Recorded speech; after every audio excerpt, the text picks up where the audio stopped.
ایک مرتبہ جنگل میں رانو چڑیا اپنی ساس کے ساتھ رہا کرتی تھی۔ اس کی ساس بوڑھی ہر وقت اس کو کوستی رہتی کہ تو نے میرے بیٹے کو مار دیا۔ رانو چڑیا کا پتی مر چکا تھا۔ وہ اپنے 2 بچے کوکو اور گڑیا کے ساتھ اپنی ساس کے ساتھ رہا کرتی تھی۔ بہت تیز آندھی آئی ہوئی تھی اور ساس مسلسل بیٹھ کر رانو چڑیا کو کوس رہی تھی کہ تم منحوس ہو، تمہاری وجہ سے میرا بیٹا مر گیا، تمہاری وجہ سے ہی جنگل کی آب و ہوا خراب ہے، تم جہاں جاتی ہو وہیں پر کال آ جاتا ہے۔ ابھی وہ باتیں کر ہی رہی تھی کہ اس کا گھر ٹوٹ کر گر گیا۔ رانو چڑیا رونے لگی اور جنگل میں کہیں پہ بھی دانا نہیں تھا، کیونکہ سارے پکشیوں نے دانا اپنے گھر میں سٹور کر لیا تھا، کیونکہ جنگل میں طوفان آنے والا تھا۔ لیکن رانو چڑیا کا تو گھر ہی ٹوٹ چکا تھا۔ وہ ادھر ادھر گھومنے لگی اور رونے لگی، کہیں سے تھوڑا سا دانا مل جائے تو میں اپنے بچوں کے لیے لے جاؤں۔ لیکن تبھی اسے ندی کے کنارے ایک مچھلی تڑپتی ہوئی ملی، وہ جو پانی سے باہر آ چکی تھی۔ رانو نے جلدی سے اسے اٹھا کے پانی میں رکھا تو وہ مچھلی کہنے لگی، تم ایک دیالو چڑیا ہو، تم نے میری مدد کی ہے، میں تمہاری مدد کیوں کروں گی۔ یہ پرل لے جاؤ، یہ تمہارا پرل ہے، تم اس کو جا کر اپنے درخت پر رکھو گی تو درخت پر تمہارا پرل کا گھر تیار ہو جائے گا۔ یہ کہہ کر وہ چپکی لگا کر پانی کے اندر گئی اور پھر باہر آئی اور کہنے لگی، یہ بہت سندر پرل ہے، اس کے ساتھ تمہارا پرل کا گھر تیار ہو جائے گا۔ رانو چڑیا نے ایسا ہی کیا اور اسی وقت خوبصورت سا پرل کا گھر تیار ہو گیا۔ وہ اتنا سندر گھر تھا جس کے اندر کھانے پینے کی ہر چیز موجود تھی۔ رانو چڑیا نے جلدی سے اپنی ساس کو اور اپنے بچے کوکو گڑیا کو بولا، آ جاؤ اپنے موتیوں کے گھر میں چلتے ہیں۔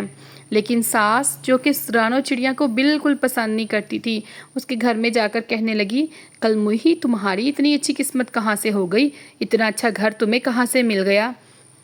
رانو چڑیا کہنے لگی، ماں جی ایسا مت کہیے، ہم سب اسی گھر میں رہیں گے۔ لیکن وہ تو اس کے من میں میل تھا۔ وہ کالو کوے کے پاس جا کر کہنے لگی، سنو کالو، اس گھر کے تمہیں میں ایک کام کہتی ہوں، وہ کام کرو تو تمہارا اور میرا آدھا آدھا حصہ ہوگا۔ کالو کہنے لگا، بولو۔ وہ کہنے لگی، رانو سے وہ پرل والا گھر چھین لو، آدھا تم لے لینا، آدھا میں لے لوں گی۔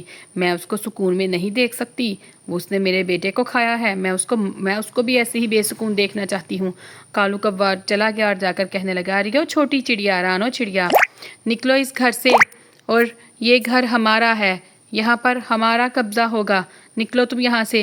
رانو کہنے لگی، کالو بھیا، یہ گھر تو مجھے اس سنہری مچھلی نے دیا ہے۔ لیکن کالو کہنے لگا، نہیں نہیں، یہاں میں ہی رہوں گا۔ تبھی کالو نے اٹھ کر جلدی سے اس گھر پر چونچ ماری اور گھر میں سے تیز لائٹ نکلی، جس نے کالو کو اپنی دبوچ میں لے لیا۔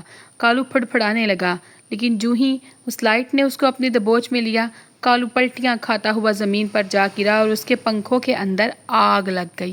ہائے، کوئی تو بچاؤ، کوئی تو بچاؤ، قاں قاں، کوئی تو مجھے بچاؤ۔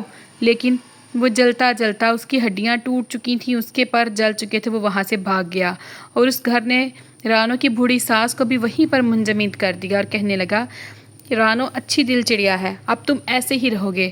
لیکن رانو نے کہا، یہ میری ماں ہے، اس کو چھوڑ دو پرل والے گھر۔ تبھی گھر نے رانو کے کہنے پر اس کی ساس کو معاف کر دیا اور اس کو چھوڑ دیا۔ رانو کی ساس نے اس سے معافی مانگی اور کہا کہ تم ایک اچھی بہو ہو، تم نے مجھے ایسے حالات میں بھی بچا لیا اور میں تھی تمہارے بارے میں برا سوچ کر بیٹھی تھی، تم مجھے معاف کر دو رانو۔ رانو نے اس کو معاف کر دیا اور پھر وہ دونوں خوشی خوشی اس گھر میں رہنے لگ گئیں۔ اگر آپ چینل پر نئے ہیں تو چینل کو خوشی خوشی سبسکرائب کرتے جائیں۔ ویڈیو پسند آئے تو اسے لائک ضرور کریں اور مزید ویڈیوز کے لیے کمنٹ باکس میں اپنی رپلائی کا اظہار ضرور کریں۔